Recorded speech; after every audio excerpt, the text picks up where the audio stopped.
Florent Pagny, donc, qui a annoncé son cancer début janvier, doit se battre désormais contre ce cancer inopérable du poumon. Et on lui donne tout le courage du monde. Si les informations sont un peu diverses depuis maintenant quelques semaines, effectivement, on a d'un côté ses amis qui donnent de ses nouvelles, comme Marc Lavoine ou Pascal Obispo, qui nous disent qu'ils supportent très très bien la chimiothérapie et qu'il se porte très très bien pour l'instant. Il y a d'autres informations où par exemple ces photos où il apparaît très tiré lors du concert pour l'Ukraine.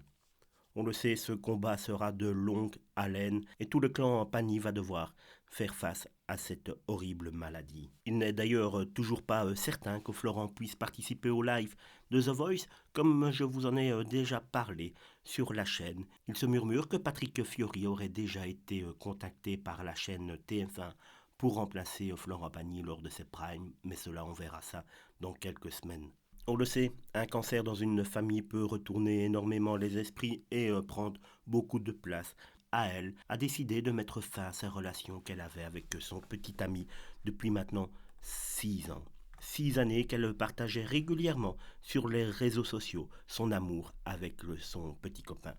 Ils ont partagé toute leur adolescence ensemble. Cela restera, malgré tout, son premier grand amour. Interrogée sur le fait qu'Ariel se faisait plus discret sur son compte Instagram depuis quelque temps, elle a répondu sans détour qu'ils n'étaient plus ensemble depuis plus de 6 mois. Pour autant, il semble que la séparation s'est faite en douceur puisque la jeune photographe de 22 ans a accompagné sa triste explication d'un joli portrait de son ex-compagnon.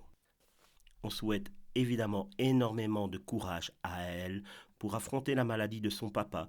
Elle devra désormais faire face à cela toute seule, puisqu'elle n'est plus accompagnée de son binôme Ariel.